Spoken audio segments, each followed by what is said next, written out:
You can definitely. I don't want to be fishing you out of there. I should be wearing a helmet. That probably wouldn't be a bad idea. My days of crawling over rocks are numbered. Hey, it's better than getting stuck in the mud.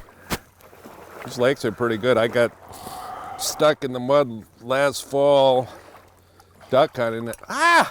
I thought we were going to get your first stubble. Yeah, I thought so too. Anyway, I got stuck in the mud and I didn't know if I was ever going to get out. I was ready to pull my foot out of the boot and go crawling out of there, but eventually I kind of worked out, it's a little one. But like I said, they're all pretty good size now.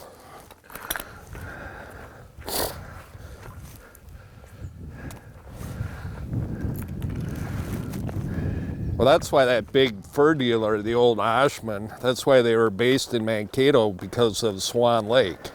Oh yeah, yeah. Swan and Middle Lake, those were the best muskrats in the world.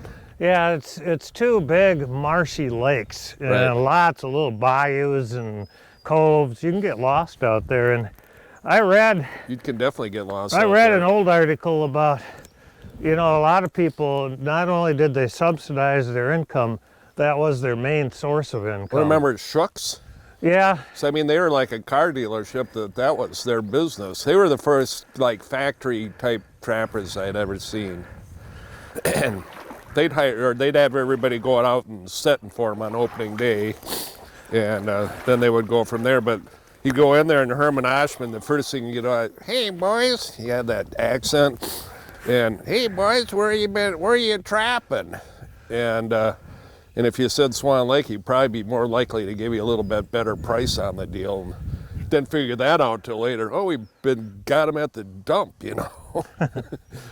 I sent Dunn in there one time with 25 rats. Yep, I remember that. Just to test the market. I didn't care for Oshman, and I don't badmouth fur buyers, but Well, he would lowball you. And so I sent my buddy Dunn in there with 25 finished rats, and Herman offered him a price that you couldn't refuse.